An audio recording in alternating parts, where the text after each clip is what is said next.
Welcome to my YouTube channel politics in world. इस video में हम फॉरेन पॉलिसी के बारे में जानने की कोशिश करते हैं और साथ साथ फॉरेन पॉलिसी का मीनिंग, डेफिनेशंस और कुछ common interest of foreign policy और साथ साथ फॉरेन पॉलिसी के इंपॉर्टेंट इंस्ट्रूमेंट्स को भी जानने की कोशिश करेंगे। फॉरेन पॉलिसी क्या है? फॉरेन पॉलिसी एक ऐसी पॉलिसी है जिसके तहत कंट्रीज, स्टेट्स दूसरे स्टेट्स के साथ इंटरैक्ट करते हैं। यानी फॉरेन पॉलिसी के तहत कुछ स्ट्रेटजीज, कुछ प्रिंसिपल्स और कुछ गोल्स वगैरह डिजाइन किए जाते हैं स्टेट्स के द्वारा और जिनकी बुनियाद पर स्टेट्स दूसरे स्टेट्स के साथ इंटरैक्ट करते हैं। सो फॉरेन पॉलिसी एक ऐसी पॉलिसी है जिसके तहत एक मुल्क दूसरे मुल्कों के साथ अपने रिलेशंस कायम करता है। सो फॉरेन पॉलिसी के रिगार्डिंग ये कहा जा सकता है कि एक ऐसी हिकमत अमली यानी स्ट्रेटजीज या फिर सेट ऑफ स्ट्रेटजीज जिसे एक मुल्क बुनियादी तौर पर इसलिए डिजाइन और इम्प्लीमेंट करता है ताकि इस एरा ऑफ इंटरनेशनलिज्म में दूसरे ममालिक के साथ अपने रिलेशंस न सिर्फ डेवलप करने में मदद मिल सके फॉरेन पॉलिसी के जरिए, बल्कि उन ताल्लुकात को फर्दर कायम रखने और बेहतर बनाने में मदद हासिल की जा सके। So foreign policy is basically set of established strategies designed and implemented systematically to manage a country's relationship with other nations. एक मुल्क बड़े ऑर्गेनाइज्ड और सिस्टमेटिकली दूसरे मुल्कों के साथ अपने रिलेशंस मैनेज करता है और ये जो रिलेशंस मैनेज करने का अमल है या प्रोसेस है वो सारा फॉरेन पॉलिसी के अकॉर्डिंग फॉलो किया जाता है। सो एक मुल्क फॉरेन पॉलिसी बनाता ही इसलिए है ताकि वो दूसरे ममालिक के साथ एक ऑर्गेनाइज्ड तरीके से इंटरैक्ट कर पाए। सो फॉरेन पॉलिसी के रिगार्डिंग हम ये कह सकते हैं कि एक स्टेट की फॉरेन पॉलिसी कुछ ऐसी स्ट्रेटजीज पर मुश्तमिल है जो एक स्टेट अपने नेशनल और इंटरनेशनल इंटरेस्ट को प्रोटेक्ट करने के लिए इस्तेमाल करता है। एक मुल्क की फॉरेन पॉलिसी इस बात को डिटरमाइन करती है कि वो दूसरे स्टेट और नॉन स्टेट एक्टर्स के साथ किस तरह इंटरैक्ट करता है। इस बात का सीधा सा मतलब ये हो गया कि फॉरेन पॉलिसी इस बात का तयन करती है कि एक मुल्क दूसरे मुल्कों के साथ किस तरह इंटरैक्ट करेगा। दुनिया भर में हर मुल्क की फॉरेन पॉलिसी का अल्टीमेट गोल अपनी प्रोटेक्शन और अपने सिटीजन्स को इकोनॉमिकली और पॉलिटिकली फायदा पहुंचाना होता है। अब हम फॉरेन पॉलिसी का मीनिंग समझने की कोशिश करें। देखिए, इंटरनेशनल रिलेशन की फील्ड में फॉरेन पॉलिसी एक बहुत ही इंपॉर्टेंट एस्पेक्ट है। इस मॉडर्न ग्लोबलाइज्ड वर्ल्ड में किसी भी स्टेट के लिए आइसोलेशन में रहना और बगैर इंटरस्टेट रिलेशंस मेंटेन किए एक मुल्क का सरवाइव करना लगभग इम्पॉसिबल। इसलिए एक स्टेट को वर्ल्ड के दूसरे स्टेट के साथ रिलेशंस मेंटेन रखने के लिए फॉरेन पॉलिसी बनानी पड़ती है। सो इस बात का सीधा सा मतलब ये हुआ कि एक स्टेट को दूसरे मुल्कों के साथ ताल्लुकात बरकरार रखने के लिए फॉरेन पॉलिसी बनानी पड़ती है। यहाँ तक कि एक मुल्क को इंटर स्टेट रिलेशंस समझने के लिए फॉरेन पॉलिसी को समझना जरूरी हो। Foreign policy is a course of action and inputs that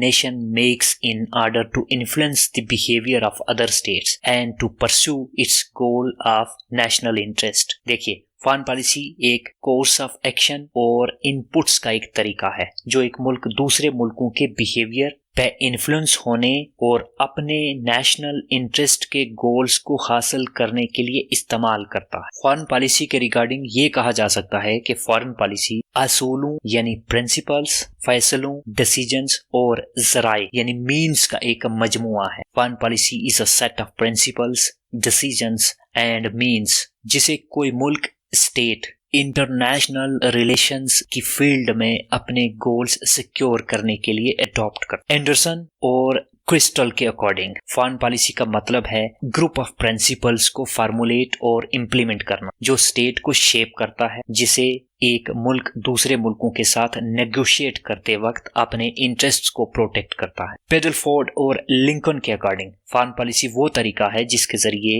एक स्टेट ये डिसाइड करता है कि वो वर्ल्ड अफेयर्स में अपनी ताकत और बैनुल अक़वामी माहौल में अंतर्राष्ट्रीय पर्यावरण की हदूद के अंदर कौन से इक़दामात, एक्शंस एक मुल्क करेगा। So on the basis of various definitions given by eminent scholars, it can be said that foreign policy is a strategy devised by government to actions in the field of international relations।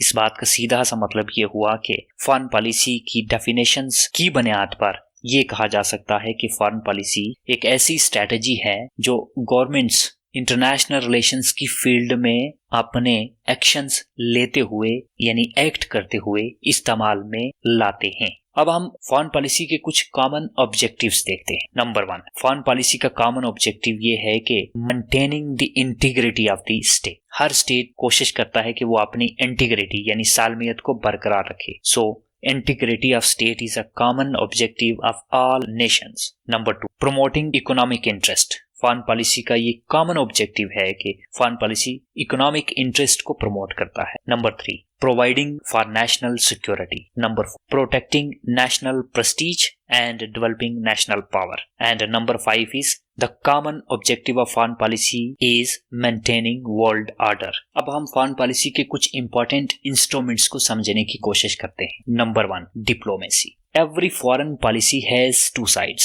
making of foreign policy and implementation of foreign policy. हर एक मुल्क की foreign policy के दो sides होते हैं, दो part होते हैं, एक फॉरेन पॉलिसी को बनाना और दूसरा फॉरेन पॉलिसी को इम्प्लीमेंट करना। अगर national interest formulation of foreign policy के साथ एसोसिएटेड है और diplomacy implementation part of foreign policy के साथ लिंक्ड है, यानी इस बात का सीधा सा मतलब ये हुआ कि फॉरेन पॉलिसी को डिप्लोमेसी के बगैर फॉर्मुलेट तो किया जा सकता है मगर इम्प्लीमेंट नहीं किया जा सकता। The role of diplomacy is very crucial for the success of foreign policy. Good diplomats, ambassadors, envoys art of diplomacy के जरिए मुल्क के व्यू पॉइंट, नुक्ता नजर को इफेक्टिव तरीके से दुनिया के सामने रख सकते हैं और म्यूचुअल नेगोशिएशंस के जरिए फॉरेन पॉलिसी के ऑब्जेक्टिव्स को पूरा कर सकते हैं। Diplomacy plays its phenomenal role at the time of war as well as piece.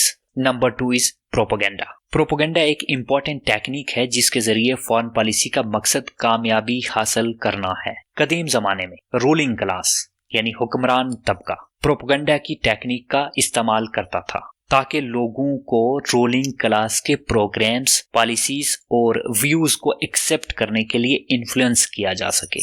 First world war तक इंटरनेशनल रिलेशंस में प्रोपेगेंडा जैसी टेक्निक को ज्यादा अहमियत नहीं दी गई। जोसेफ फ्रेंकल के according scientific propaganda early 20th century में इफेक्टिवली इस्तेमाल किए जाने लगा। सबसे पहले ब्रिटिश गवर्नमेंट ने फर्स्ट वर्ल्ड वॉर के टाइम, फिर सोवियत यूनियन और जर्मनी ने साइंटिफिक प्रोपेगेंडा का इस्तेमाल किया अपने व्यूज, पॉलिसीज और प्रोग्राम्स वगैरह की सपोर्ट के लिए। So propaganda can be defined as a systematic attempt to influence the minds and emotions of a target group for a specific purpose. Propaganda किसी खास मकसद के लिए टारगेटेड ग्रुप के माइंड्स और इमोशंस को इन्फ्लुएंस करने के लिए एक सिस्टमैटिक अटेम्प्ट के तौर पर इस्तेमाल किया जाता है। मिसाल के तौर पर पाकिस्तान हमेशा प्रोपेगेंडा को इंडिया के अगेंस्ट इस्तेमाल करता है और कश्मीर के रिगार्डिंग फैक्ट्स को डिस्टॉर्ट करके गलत बयानी से। सो ये है प्रोपेगेंडा और इस तरह पाकिस्तान अपना मकसद पूरा करता है ताकि उसको फॉरेन पॉलिसी के ऑब्जेक्टिव्स को पूरा करने में कामयाबी मिल सके। मॉडर्न टाइम में प्रोपेगेंडा को पब्लिसाइज करने के लिए radio, television, print media, magazines, internet वगैरह का इफेक्टिव इस्तेमाल किया जाए। So there is a difference between diplomacy and propaganda. Diplomacy में समटाइम्स दूसरे नेशन के इंटरेस्ट को कंसीडर किया जाता है but propaganda is self centred. Propaganda only glorifies the propagandist nation. It does not think of others. Diplomacy has positive impact on international relations, whereas propaganda contributes only negative impact. Propaganda only breeds hatred and animosity in the international relations. Diplomacy and propaganda are different, although they both are very useful instruments of foreign policy. Number 3, balance of power. Balance of power is one of the most discussed and contested theory in international relations.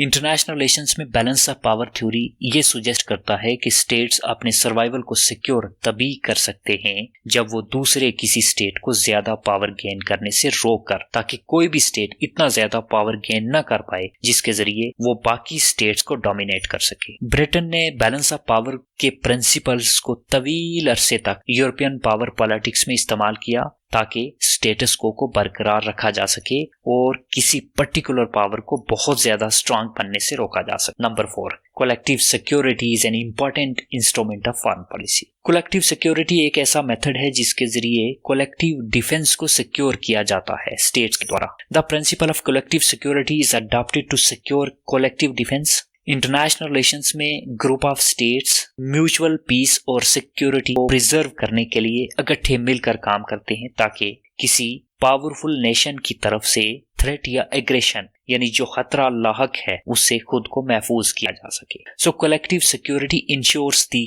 Collective defence of a state by its allies in case of aggression by another state. Balance of power और collective security बहुत useful instruments हैं smaller nations के लिए जिनके पास खुद को defend करने की limited capacity हो। The principle of collective security is found in Article 48 and 49 of the UN Charter. Number 5, the most important instrument of foreign policy is international organization. International organizations कभी nations अपने foreign policy related objectives को achieve करने के लिए इस्तेमाल करते हैं।